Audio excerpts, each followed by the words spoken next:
¿Cómo están ustedes? Buenos días. Bendiciones para todos. Gracias por acompañarnos el día de hoy. Es una bendición, para mí siempre una emoción compartir la palabra de Dios. Créanme que de verdad es un placer y hacerlo para ustedes, servirles y espero que sea Él el que hable a través de mí y pueda ser claro el mensaje que tiene para cada uno de nosotros en particular. Quería iniciar con el Salmo 128, versículo 1, porque hoy vamos a estar hablando de la bienaventuranza, como lo vieron ya en el versículo memorizado. Y en el Salmo 128 inicia, solo el versículo 1 dice, bienaventurado aquel que teme a Jehová, que anda en sus caminos. Oración, Padre, te pido en el nombre de Jesús, Señor, que en este tiempo, en este momento, tomes tú el control de toda esta sala. Y así como sentimos la brisa, Señor, siempre digo, Señor, podamos sentirte a ti, tu presencia en este momento, que nos estés hablando a nuestra mente, a nuestro corazón. Señor, vamos a dejar todo lo que distraiga a un lado, Padre, para escucharte a ti. Queremos escuchar tu palabra. Dice que muy gozoso, doblemente bendecido todo aquel que teme, y este temor es un temor reverente, que viene y se pone y se postra delante de ti en tus caminos. Nosotros estamos aquí el día de hoy porque queremos andar en tus caminos, porque queremos saber cuáles son tus caminos, porque sabemos que hay bendición en ellos. Gracias, Señor, por este tiempo, por este momento. Te pido que uses todo mi ser, Señor. Usa todo mi ser, mi boca, mi mente, Señor, mis emociones, mi voluntad, mi intelecto, Señor, y mi cuerpo para servirte a ti y servir a todos los que están en este día de hoy aquí. Gracias te damos, Señor, en el nombre de Jesús. Amén y amén. Bueno, y estamos, ayer tuvimos una reunión muy buena, muy emocionante con la iglesia, con todos los miembros ya que tienen un tiempo, un recorrido en nuestra iglesia y estamos muy emocionados por lo que ya está haciendo Dios en esta comunidad cristiana. Les cuento que, para los que no saben, Célula, que han estado escuchando por ahí, es lo que es un grupo de estudio bíblico. Un grupo de estudio bíblico, una familia donde nos insertamos a crecer y a estudiar la palabra de Dios. Créeme que las mejores cosas suceden es en Célula, suceden en los estudios bíblicos, más que un domingo aquí. Créeme que el compartir, el crecimiento, la comunión, el entendimiento de muchas cosas, las enseñanzas que allá se dan, el contar con un equipo, de una familia que puede levantarte, es allí en ese lugar, en la semana, con amigos que tienen tal vez la misma afinidad. Por allí estuve escuchando que inició un grupo de estudio bíblico para jóvenes de 10, 12, 14 años. También hay uno para niñas, si usted no lo sabía. También hay para parejas. También hay para aquellos hombres que están solos y quieren tener reuniones de hombres porque necesitan conversar cosas de hombres o de mujeres. También las hay. Y si usted está interesado en ser parte de un estudio bíblico, de una célula, nosotros lo llamamos célula porque la célula ¿qué es la célula? ¿Qué es una célula? Es el componente más pequeño del cuerpo, ¿sí? Que compone un cuerpo, ¿sí? Un organismo vivo.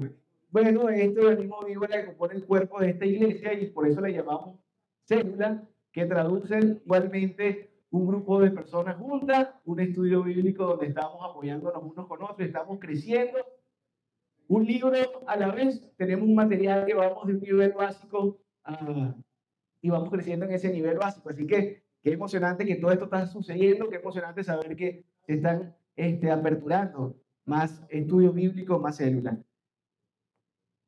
Hoy vamos a seguir estudiando el libro de Lucas, capítulo 6.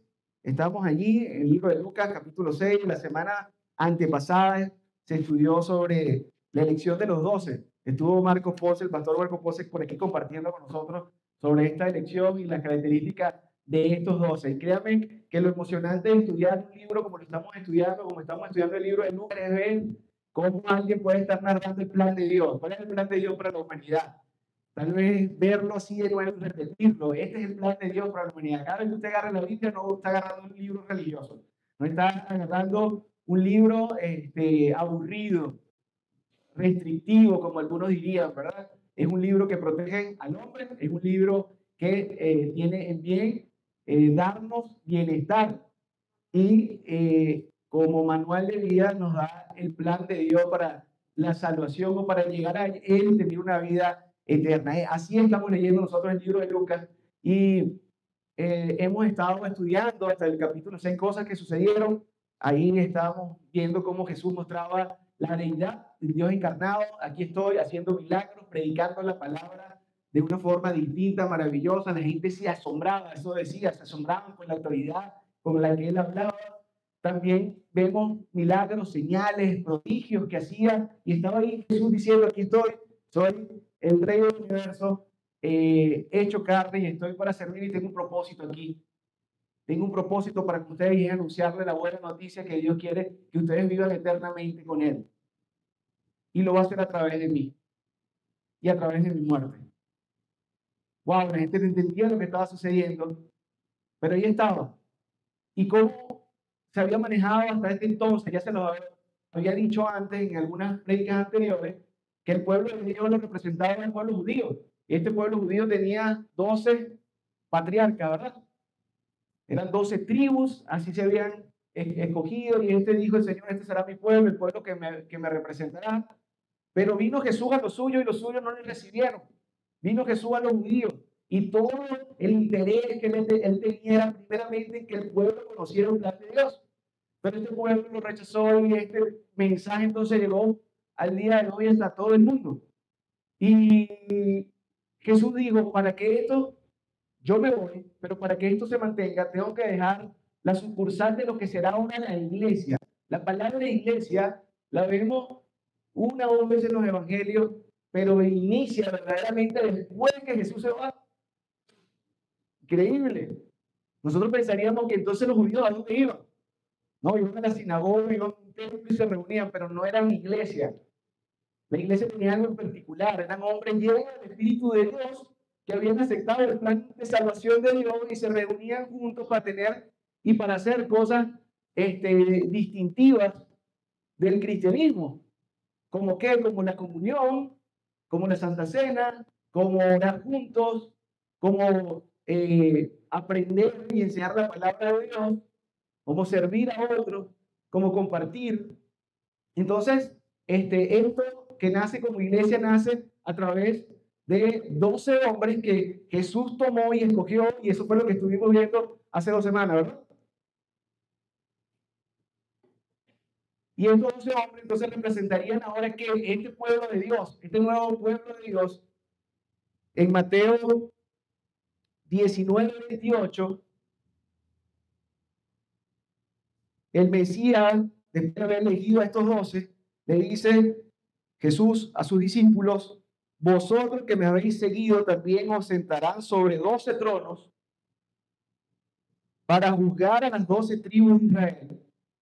Ellos serán los padres de lo que estos hombres, estos 12 escogidos, estos 12 discípulos, ellos ahora serán los padres de lo que será la nueva familia de Dios, la iglesia. A ellos les descubriría, les enseñaría con más ahínco lo que verdaderamente, de lo que verdaderamente trataría el reino de los cielos. Entonces, Jesús, ¿qué estaba haciendo? Miren esta nueva etapa de Lucas que vamos a estar viendo. Después que cogen los 12, tienen que imprimirse en sus 12.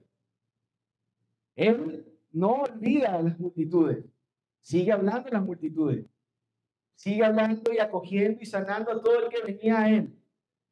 Pero él tiene un propósito aún más firme de exprimir toda su enseñanza a estos 12 que luego van a enseñar a otros más. Y que llegó 2024 años al día de hoy al conocimiento que nosotros tenemos. Entonces Jesús escoge estos 12 y tiene una tarea con estos 12. Y la primera tarea, sabiendo que ellos ya tuvieron un encuentro con él, entendieron de alguna forma que él era el Mesías y así lo confesaron, ¿verdad? Y vimos al pasar de Lucas cómo Mateo lo hizo, cómo Pedro y Juan lo hizo, ¿verdad? Marcos en la semana antepasada explicó o nos mostró cómo muchos de estos discípulos, ¿verdad? Confesaron y dieron y dijeron, tú eres el Mesías, de aquellos que hablaban los profetas, de aquellos que hablaban el Antiguo Testamento. Entonces hoy vamos a ver esta nueva etapa. Ahora un Jesús imprimiéndose en sus 12. Ya vimos un Jesús mostrándose como Cristo, unos 12 creyendo en él y dice, estos 12 escogí, en estos 12 me voy a imprimir. Y tengo que decirle una primera noticia y algo muy importante. Entonces, inicia con un sermón que sería uno de los sermones más importantes para la cristiandad. Y nosotros conocemos este sermón y muchos, hasta la por cultura, conocen el Sermón del Monte. ¿Ha escuchado usted el Sermón del Monte? ¿Sí? Que está en Mateo 5. Y en Mateo 5 hablamos del Sermón del Monte como uno de los sermones más importantes, uno de los sermones más impresionantes jamás escuchado. Algunos podrían decir que este sermón es un sermón que dicta las principales pautas del cristianismo, ¿sí? Tiene las principales doctrinas del cristianismo. Por allí, un hombre como lo fue MacArthur dijo que el Sermón del Monte es el sermón más grande jamás predicado por el mejor predicador jamás conocido. ¿Qué tal? Dicen algunos que contienen las disciplinas y doctrinas principales entonces del cristianismo. Tiene los principios esenciales que deben ser practicados por todo hombre que pertenece al reino de los cielos. Pero ¿quién es ese hombre que pertenece al reino de los cielos? Y le dice Jesús, yo se lo voy a explicar. Yo quiero contarles de qué se trata. Vamos a Lucas 6 del 17 al 26.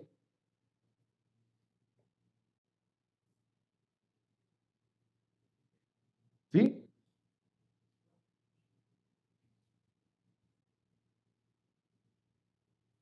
¿Están conmigo? Lo tienen en pantalla también. Y descendió con ellos y se detuvo en un lugar. Esto debe haber escogido los 12, ¿verdad? ¿En un lugar qué? Llano. Escuchen esto. Este es Lucas 6. En compañía de sus discípulos y de una gran multitud de gente de toda Judea, de Jerusalén y de toda la costa de Tiro y Sidón, fuera de lo que era para ese entonces el pueblo de Israel, lo considerado pueblo de Israel, fuera de Capernaum, hacia el norte, hacia el mar. A mí me gusta ser muy gráfico con esto, ¿verdad? A mí me sirve mucho. eh, Estoy en el 17, ¿verdad? Y dice, habían venido gran multitud de gente de toda Judea, de Jerusalén y de la costa de Tiro y de Sidón, que había venido para oírle y para ser sanados de sus enfermedades. Y los que habían sido atormentados de espíritus inmundos eran sanados. Y toda la gente procuraba tocarle porque el poder salía de él y sanaba a todos. Y alzando los ojos hacia quién, especialmente sus discípulos. Ahí estaba una multitud y estamos escuchando, gente venía a escucharle, a oírle, pero él, alzando los ojos, mirando a ese grupo pequeño que debe instruirle, decía, bienaventurados vosotros los pobres, porque, porque vuestro es el reino de Dios. Bienaventurados los que ahora tenéis hambre, porque seréis saciados. Bienaventurados los que lloráis, porque reiréis. Bienaventurados seréis cuando los hombres os aborrezcan, cuando aparten de sí os vituperen y desechen vuestro nombre como malo por causa del Hijo del Hombre. Gozaos en aquel día y alegraos, porque aquí vuestro galardón es grande en los cielos, porque así hacían sus padres con los profetas. Mas ay de vosotros, ricos, porque ya tenéis vuestro consuelo. Ay de vosotros, los que ahora estáis saciados, porque tendréis hambre. Ay de vosotros, los que ahora reís, porque lamentáis y oráis. Ay de vosotros cuando los hombres hablen bien de vosotros, porque así hacían sus padres con los falsos profetas. Y miren esto, que esto es tan interesante, ¿no? Lucas 6 nos habla de un sermón, el mismo sermón, un mismo contenido del Sermón del Monte, o el mismo inicio, esto todavía no ha terminado. Jesús termina este sermón al final, hasta el final del capítulo 6. O sea, todo esto es el mismo sermón hasta el final del capítulo 6. Hoy vamos a estar nada más viendo la primera bienaventuranza. Nada más vamos a hablar de la primera bienaventuranza. Y lo interesante es que nos dice que fue en un llano, fue una llanura, o sea, en un valle. Pero en Mateo 5, si usted va rapidito, vamos rapidito, Mateo 5:1, dice que subió un monte para sentarse y sentándose vinieron a él sus discípulos. O sea, nos dice, uno subió y este dice, este bajó. Algunos concuerdan que no es el mismo evento, que no es el mismo sitio, otros que sí. Algunos teólogos, y como decimos estudiosos de la palabra de Dios, pero todos están de acuerdo que sea o no el mismo evento, el hecho refuerza que las enseñanzas de Jesús siempre fueron las mismas. No se contradice y como buen predicador debía llevar el mensaje una y otra vez a donde fuese necesario. Entonces, algunos le llaman el sermón del llano, de la llanura, el sermón del valle, y el de Mateo 5 le dicen el sermón del monte. ¿Sí? Lo que sabemos es que el contenido es importante, es muy importante. Y por eso lo estaba enseñando. Si lo enseñaba una vez ya era importante, era la palabra de Dios, pero si lo decía 2 veces y tenemos evidencia de que lo enseñó 2 veces, entonces hay algo de importancia en esto que está diciendo. ¿Sí? Jesús nos muestra entonces una nueva etapa dirigiéndose a sus discípulos, enseñando a sus discípulos, nos va a mostrar algo de lo que se trata o de lo que se trataría el cristianismo. Desde en ese entonces no había cristianismo. Jesús está llegando, lo que hay es judaísmo, ¿verdad? Vamos a ese momento, a esa historia, de lo que se trata verdaderamente la relación con Dios. Pero ¿qué hace Jesús? Apunta como un francotirador al centro del problema, al corazón del asunto. Él sabe que el corazón del asunto es un asunto del corazón. ¿Qué les parece eso? Ah, ¿lo entendieron? Jesús ya dice, no es lo externo el problema. Yo puedo sanarles, pero no salvarles. Yo tengo que decirles a ellos cuál es el corazón del asunto, cuál es el corazón del problema. Y es un asunto de su corazón. Pero en la palabra de Dios, cada vez que se habla de corazón, se está hablando de el alma. Se está hablando de el espíritu con E minúscula. Y eso es bueno que usted lo sepa. Cada vez que usted lea la Biblia y vea el espíritu con E minúscula y no con E mayúscula, está refiriéndose al espíritu del hombre. El espíritu con el que todo nace. Aquello que nosotros decimos que no podemos tocar ni ver, pero le da vida al hombre. Allá está, en el alma, están las emociones, la voluntad y el intelecto. Aquello que cuando alguien muere se va y dice, ¿qué pasó? ¿Por qué quedó inerte? Es como si se hubiese ido la esencia que estaba dentro de él. Cada vez que se habla de corazón en la Biblia, entonces nos estamos refiriendo a qué? Al alma, al espíritu del hombre, ese espíritu con E minúscula, aquello intangible dentro de nosotros. Y después de haber discutido, como hemos venido estudiando tantas veces con los principales, los fariseos, con los judíos, quedó claro que el orgullo de ellos había engrosado sus corazones, había engrosado entonces su alma. Y su pueblo estaba afectado entonces de muerte eterna. Desde el Génesis hasta hoy, el orgullo del hombre ha significado rebeldía ante Dios. A través de los profetas, Dios nos confirma de dónde nace este mal. Vamos a Jeremías 4:14.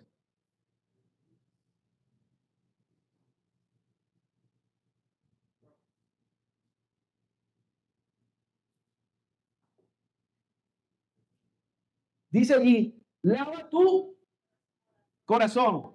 Cuando el profeta estaba diciendo eso, era que usted iba a sacar corazón. Y créanme que esto creamos confusión. Cuando nosotros leemos literalmente sin el entendimiento de lo que Dios quiso decir de la palabra de Dios, alguna vez estábamos en una reunión y un médico, créame, decía, no entiendo esto el corazón es un músculo. ¿Cómo lavas tú el corazón? ¿Qué estaba hablando? Lava tu corazón de maldad, oh Jerusalén, para que seas salva. ¿Hasta cuándo permitirás en medio de ti los pensamientos de maldad, de iniquidad? Jeremías 5, 23 y 25. Búsquelo ahí, está cerquita. Y Jeremías tiene muchas referencias sobre esto. No obstante, este pueblo tiene corazón falso y rebelde. Se apartaron y se fueron. Y no dijeron en su corazón, temamos ahora a Jehová, Dios nuestro, que da la lluvia temprana y tardía en su tiempo, y nos guarda los tiempos establecidos de la siega. Vuestras iniquidades, sus pecados, ¿verdad? Estas iniquidades, pecados, han estorbado estas cosas, y vuestros pecados apartaron de ustedes el bien. Entonces, ¿qué era lo que tenían falso? ¿Qué era lo que tenían malo? El corazón, vuelve otra vez, Jeremías 16, 12, que está en el mismo libro. Y acontecerá, vamos a esperar para que lo encuentren, 12.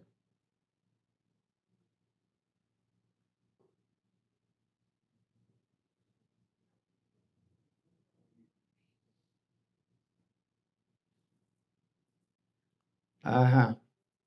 Yo creo que lo tengo desde un versículo antes, pero vamos a ver. Y acontecerá que cuando anuncies en este pueblo todas estas cosas, te dirán ellos, ¿por qué anuncia Jehová contra nosotros todo este mal tan grande? ¿Por qué lo anuncia Jehová?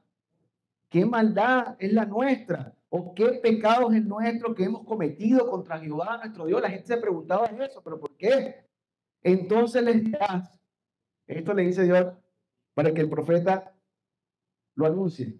Porque vuestros padres me dejaron, dice Jehová, y anduvieron en pos de dioses ajenos y sirvieron, y ante ellos se postraron y me dejaron a mí, y no guardaron mi ley. Y vosotros habéis hecho lo peor que vuestros padres, porque he aquí que vosotros camináis cada uno tras la imaginación de su malvado corazón, no oyéndome a mí. Diagnóstico de Dios.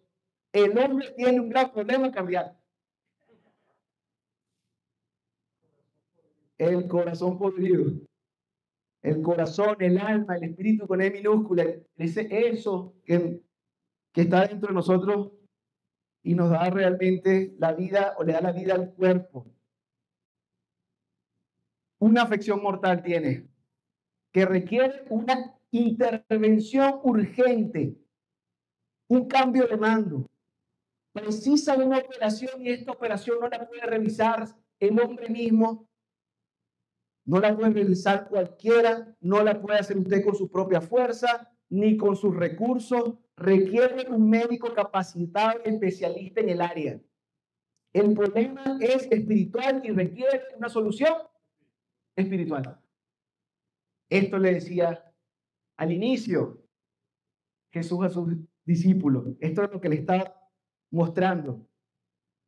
Vayan al libro de Ezequiel, capítulo 36, versículo 27. Ezequiel. Está cerquita de Jeremías, un libro más adelante lo va a conseguir. ¿Lo tiene? Ezequiel 36, 27.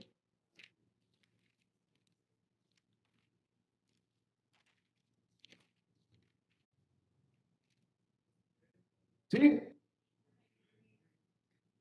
Entonces dice también Dios a través de otro profeta, y estamos hablando del Antiguo Testamento, estamos hablando 400, 600 o 700 años antes de la venida de Jesucristo, ya que Dios había hablado a través de unos hombres y les dijo lo que él iba a hacer. Le dijo cuál es el diagnóstico del problema del hombre y ahora también le dice cuál es la solución. Y se pondré dentro de ustedes ¿con qué es? Interesante, ¿verdad? Y haré que andes mis estatutos y guardaré mis preceptos y los pongas por obra. Solución. Dios, por amor a su creación, por amor a sí mismo, porque es un Dios santo, santo, santo, para santificar a aquellos que van a estar con él en la eternidad, le dice, tengo una solución. Para su afección mortal, tengo un gran médico. y pondrá un marcapaso en tu corazón. El Espíritu Santo.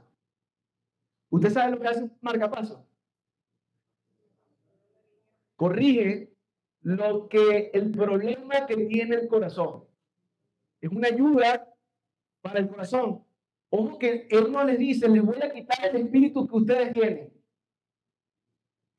No, les voy a dar un marcapaso, les daré un ayudador. Alguien que corregirá y cuando vaya caminando mal, ¡pum!, Él entra en acción. Él va a corregir cualquier problema de arritmia, de asincronía o cualquiera sea el problema que el corazón tenga que cause la muerte. Fue suficientemente anunciado también por Dios a través de los profetas que esta cirugía solo la podía hacer el gran médico de médicos, alguien que se llamaría el Mesías, el Cristo. Créanme que esta palabra, el ungido, el Cristo, no era palabra del Nuevo Testamento después que Jesús nació. O sea, fueron las que el Antiguo Testamento les había dado a aquel que iba a ser el Salvador. Estas fueron entonces puestas ahora a Jesús, ¿verdad? El nombre Mesías, ahora Jesús es el Mesías, Jesús es Jesucristo, el Cristo, el ungido, el Hijo del Hombre. Todas estas palabras estaban en el Antiguo Testamento para describir a aquel que venía a salvar, y entonces en Jesús se dio esto. Y los profetas ya hablaban de que esto era una realidad. Y regresando nosotros entonces al pasaje de Lucas 6, teniendo esto en mente, Jesús está en medio de una multitud y especialmente mira a quién, a sus discípulos. Al iniciar su sermón, él estaba interesado en que todos sus oyentes conocieran cómo ser verdaderamente felices, cómo ser gozosos. Esto de bienaventurado traduce gozo verdadero, pero ya va, entonces, ¿cuál no es el verdadero? Bueno, vamos a estudiarlo. En griego, la palabra es Macario. ¿Sabía usted eso? Esto de bienaventurado. Yo conozco un Macario que da bastante alegría y gozo vendiendo helado. Yo no sé si lo han visto por ahí por los colegios. Pero Macario es lo que traduce bienaventurado. Él quería que todos escucharan este mensaje. Él quería que conocieran de qué se trataba la verdadera felicidad.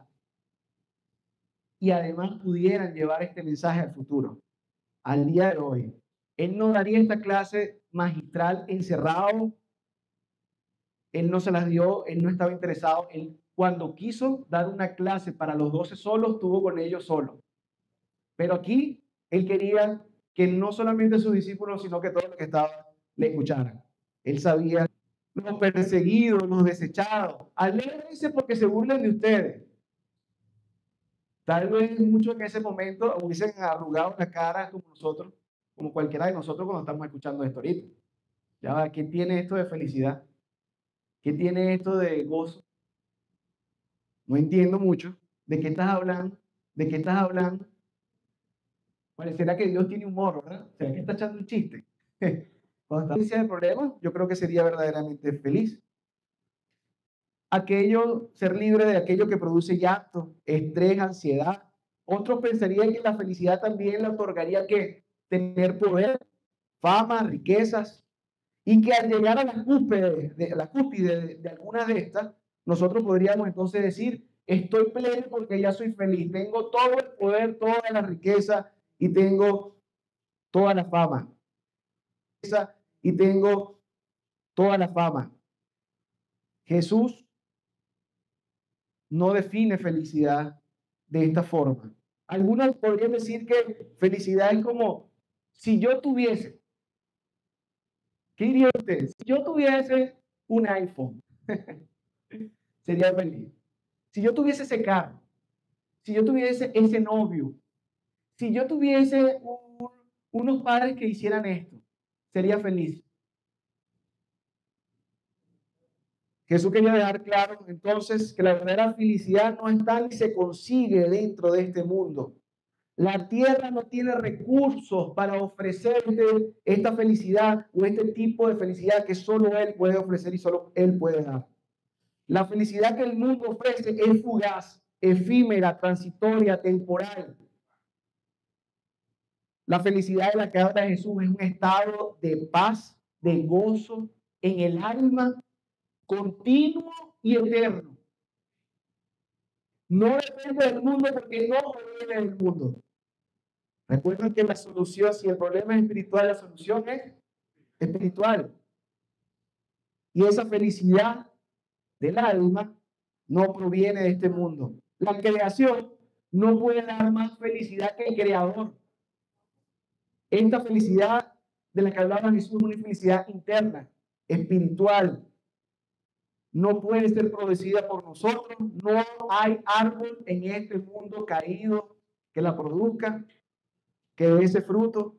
Solo es posible a través del otorgamiento de la esencia de Dios en la vida del hombre.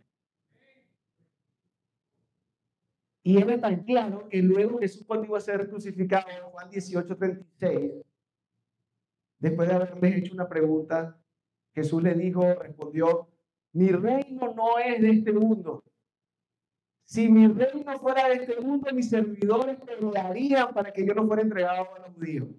Pero mi reino no es de aquí. Un problema espiritual no puede ser resuelto con recursos terrenales. Un concepto de felicidad o el concepto de felicidad del reino de los cielos rompe todos los paradigmas de lo que nosotros definiríamos en la tierra como felicidad. Vayamos a un punto importante. Dice el pastor y comentarista Samuel Pérez Millo que la felicidad, las bienaventuranzas, no es algo teórico, no radica en tener conciencia de la palabra, no consiste en poseer la verdad y conocerla, sino en aceptarla y obedecerla. ¿Vieron la diferencia? No radica la felicidad en conocer la palabra, en tener conciencia de ella y ya, sino en aceptar lo que dice como verdad y obedecer lo que la palabra dice. El que cree en Dios y cree a Dios es verdaderamente dichoso, dice este predicador.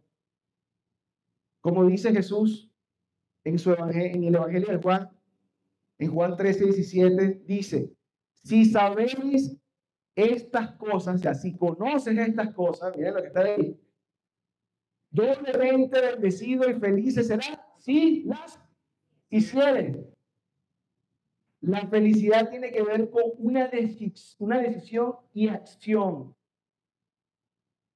En la bienaventuranza, la que leímos del versículo 20 en adelante, si quiere, vayamos de nuevo a la lectura para hacer un pequeño repaso.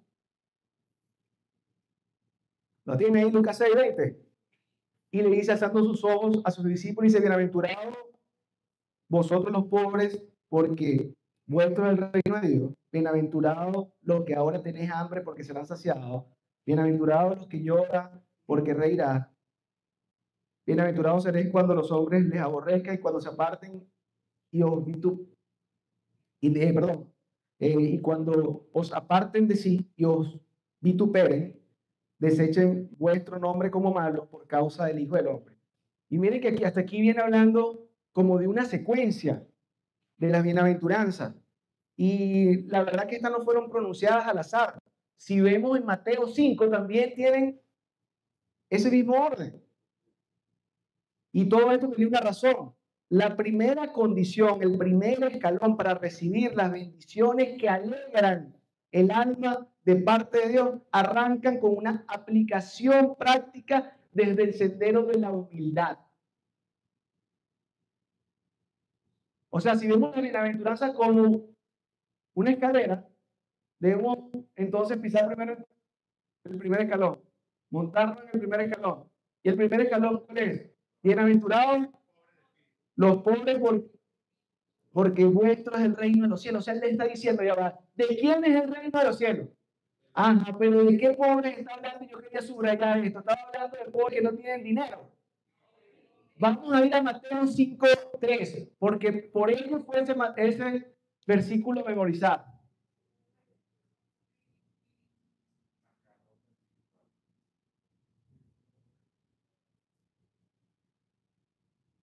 ¿Qué dice? Bienaventurados los pobres en espíritu. Y qué bueno que podemos tener una referencia si no pudiéramos pensar que eran los pobres que no tenían nada de dinero, nada en el banco de bienes. No, no está hablando de ellos. Jesús le dice, bienaventurados los pobres en espíritu, porque, y con E minúscula, ¿verdad? Entonces estaba hablando de los pobres del Espíritu Santo. No. Ajá, ya vamos a entrarnos en esto. Tenemos entonces como la primera condición para tener estas bienaventuranzas, este gozo del que Jesús habla, que es un gozo eterno, una paz con Dios continuo. El primer escalón es que, y él promete que el reino de los cielos es de aquellos que son pobres en espíritu. Esta pobreza en espíritu está hablando de humildad, de quebrantamiento en acción, de arrepentimiento genuino. Se podría decir entonces que pobreza en espíritu implica humildad, humillarnos, estar debajo de. Pareciera que la palabra humillar nosotros la hemos degradado de alguna forma a pensar que es alguien que se ha dejado lastimar. No, humillarse verdaderamente, o en el contexto en el que aquí se escribe, era estar debajo de. Cuando yo le humillaba, estaba debajo de. Entender mi posición. Quebrantado. También se podría decir, pobre en espíritu es alguien quebrantado, alguien que llegó a un punto de quiebre, alguien rendido, alguien en dependencia de. Eso es lo que estaba traduciendo allí, pobre en espíritu. La condición del creyente para ser dichoso, dice, es la pobreza, y esta pobreza es la misma palabra usada en la historia de Lázaro y el rico que está más adelante, y luego les invito a que lo busquen, Lucas 16, si mal no recuerdo.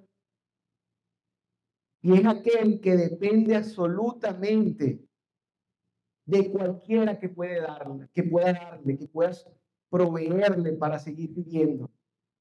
Esta palabra pobreza traduce también mendigo, por diosero. Jesús no está llamando felices a los pobres de espíritu. Estos nunca podrían ser felices. Él llama felices a los pobres en espíritu, los que son pobres respecto a su propio espíritu. O sea, alguien que perdió toda la confianza en su fuerza y en su propia justicia. Alguien que perdió la confianza en su propio conocimiento y descansa plenamente en Dios. Alguien que quiebra su orgullo, lo deja de lado y entiende que no hay recursos que le puedan ayudar. No existen. Solo tiene el camino de clamar a Dios y decirle, Dios, sé propicio a mí porque soy pecador. Ser pobre en espíritu es reconocer, uno, la realidad de quién soy yo, la creación, y la realidad de quién es Dios, el creador. Él es el Señor. Ser pobre en espíritu es reconocer que le he ofendido a Dios, que según el estándar de Dios no me merezco estar en el cielo con Él. Ser pobre en espíritu es reconocer mi necesidad y dependencia en todos los ámbitos de mi vida de quien me ha creado y quien tiene un manual perfecto para todas las áreas en las que yo pueda pensar, en las que yo pueda intervenir. Una idea falsa sobre quebrantamiento o sobre pobreza en espíritu es creer que el quebrantamiento o la pobreza en espíritu es un estado continuo de tristeza. O sea, algo que está ligado a lo oscuro, a lo sombrío, al luto. Alguien que está todo el tiempo, siempre he estado pobre en espíritu porque yo lloro mucho cada vez y estoy triste. No, eso es una idea falsa. No quiere decir que usted no se, que la pobreza o el quebrantamiento no lo entristezca, pero es distinto entristecerse por dejar el pecado que entristecerse por no haberlo dejado antes. ¿Usted entendió eso? Hay unos que están arrepentidos, pero por haberlo dejado. Es que ahora que ando con Dios, tengo que dejar de hacer esto. El verdadero arrepentimiento es haber entendido que habías violado la ley de Dios y te da una convicción y te dice, wow, ¿por qué no lo hice antes? Hubiese vivido mucho mejor si hubiese conocido esto.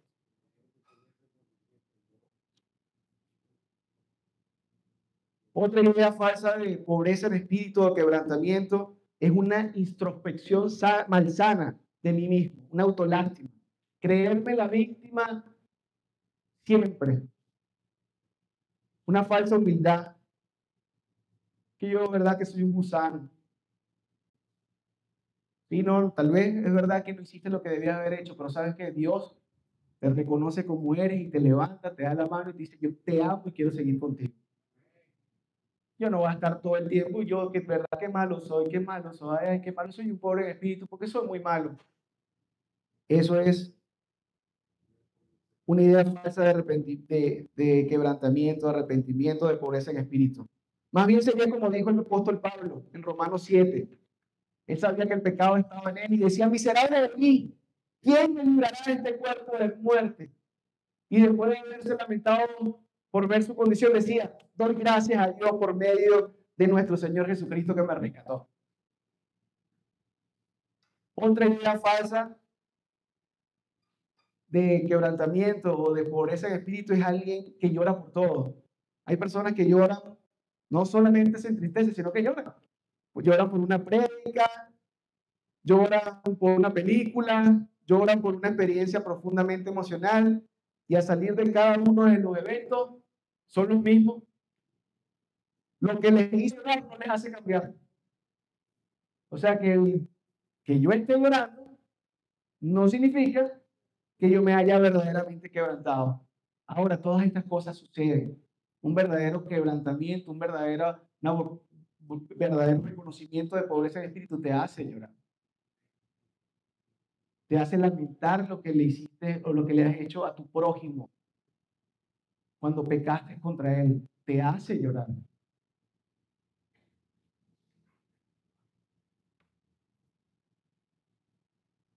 Tampoco son aquellos quebrantados los que viven solamente situaciones trágicas, fracasos personales, el fracaso de un hijo, enfermedades, muertes, accidentes.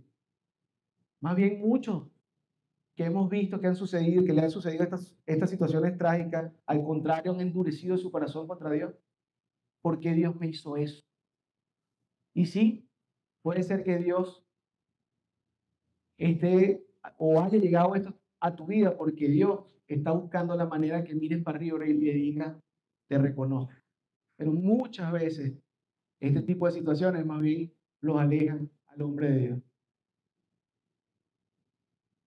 El quebrantamiento, la pobreza en espíritu, es el camino que a nadie le gusta. ¿Quién quiere transitar este camino para conocer a Dios? ¿Quién quiere ser operado de corazón abierto? Levante la mano. ¿Verdad que no es algo que andamos buscando? Ay, ¿dónde están operando? Pues yo operarme el corazón también. Nadie quiere hacerlo, ¿verdad? Muchas personas intentan muchas cosas antes del quebrantamiento. Intentan muchas otras cosas antes de reconocer las faltas. Intentan muchas otras cosas antes de reconocer que hay conductas en nuestra vida que están ofendiendo a otros, que están ofendiendo a Dios también. Antes de reconocer que debo dejar amistades que no aportan nada a mi vida. Muchos intentan muchas cosas antes de pasar por el arrepentimiento porque no quieren reconocer que tienen un vacío que no hay nada que se lo pueda llenar y andan llenándolo con cualquier cosa que se le atraviesa.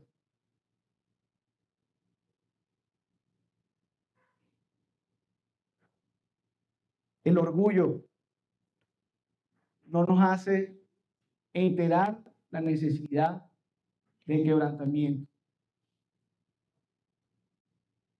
El arrepentimiento no suena para nada divertido, pero si usted y yo no pasamos por esta experiencia, nunca conocerá el gozo, ni la felicidad, ni el propósito de Dios para su vida. Nunca será pleno. al menos que usted pase por el quebrantamiento, al menos que usted pase por la pobreza en espíritu, no podrá ser parte del reino de Dios. Y ahí sí se esconde la felicidad. Una mujer de Dios, una gran mujer de Dios, llamada Nancy Lee DeMoss, en su libro del quebrantamiento, define quebrantamiento o pobreza en espíritu de esta forma. Dice, no es un sentimiento, no es una emoción, más bien exige una decisión y un acto de la voluntad que involucra emociones y el intelecto. No es una experiencia única. El verdadero quebrantamiento es una manera de vivir constante y permanentemente en un estilo de vida. Una forma de vivir cada instante en acuerdo con Dios. Escuche eso. Es una forma de vivir constante y permanente en un estilo de vida. Una forma de vivir cada instante en acuerdo con Dios. Es el fin de mi propia voluntad. La rendición y quiebre de mi voluntad a la de Dios. Es decir, sí, Señor, sin oponer resistencia, sin protestar, sin obstinación, sino sometiéndome a su dirección y voluntad para mi vida. Wow. Yo cuando leí esto, creo que también fue un puñal para mí. Quiero darle una noticia. Probablemente usted está aquí y puede estar enfermo. Y de hecho, si usted no ha reconocido a Jesús como Salvador, usted está enfermo de muerte.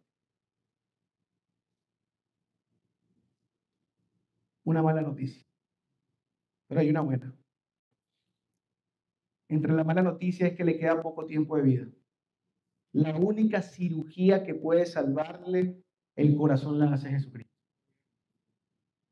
Es el único que puede limpiarle, libertarle y transformarle desde el interior con el poder de su muerte y resurrección. Puede sanarle, puede corregirle y él pondrá el marcapaso infalible que es el Espíritu Santo.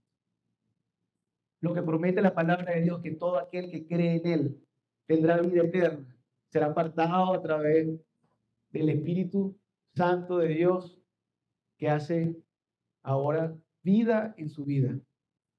Si usted cree en esto.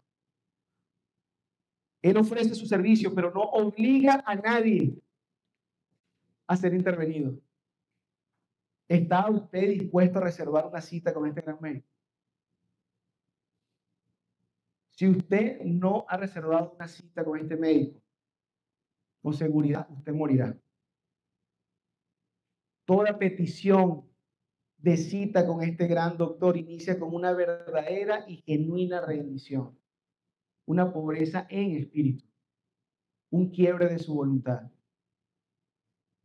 Con la humildad de un mendigo tiene que venir a él y decirle, dependo de ti para seguir viviendo.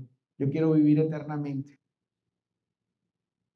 Quiero vivir no un día más, quiero vivir una eternidad. Pero debe venir delante de él reconociendo la inminencia de su poder y la necesidad que usted tiene de ser sanado porque su enfermedad es mortal. La escritura habla con claridad sobre el corazón que Dios interviene. Vamos un momentico a Isaías 57, 15.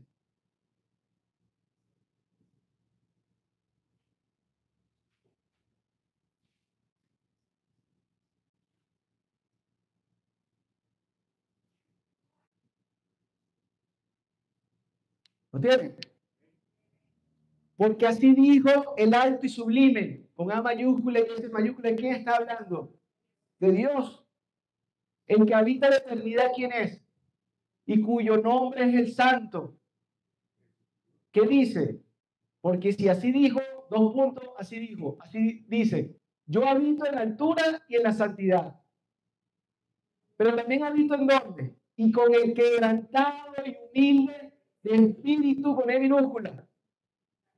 Para hacer vivir el espíritu que está muerto de los humildes, para vivificar el corazón de los quebrantados. No es posible tener una cita con este doctor con un corazón orgulloso, con un corazón vacilante, sin reconocer ni siquiera que estoy enfermo. ¿Usted de verdad no ha visto la enfermedad que hay en su corazón?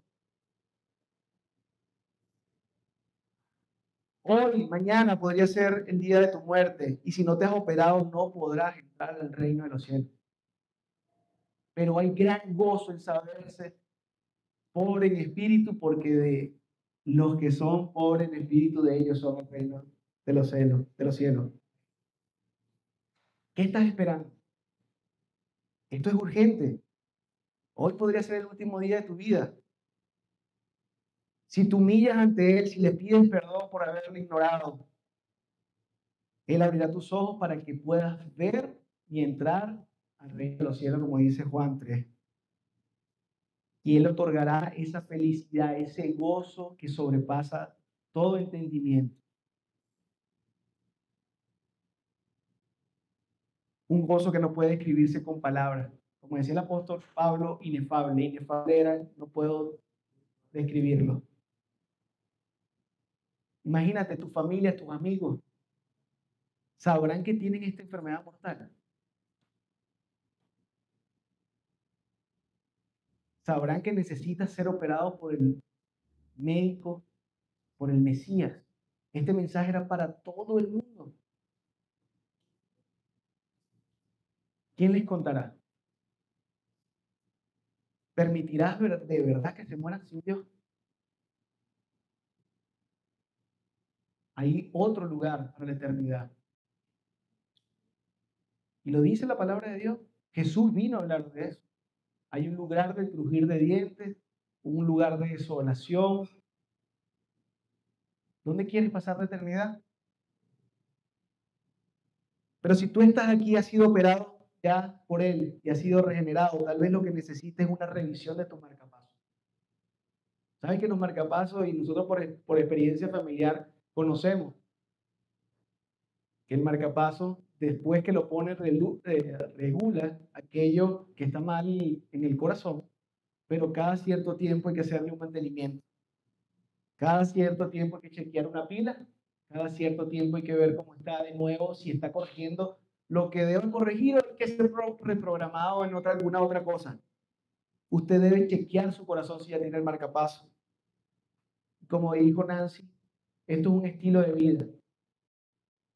El quebrantamiento, la pobreza en espíritu no es un acto de una sola vez, sino es levantarme todas las mañanas y pedirle al Señor perdón por haber ofendido y todo lo que le he ofendido.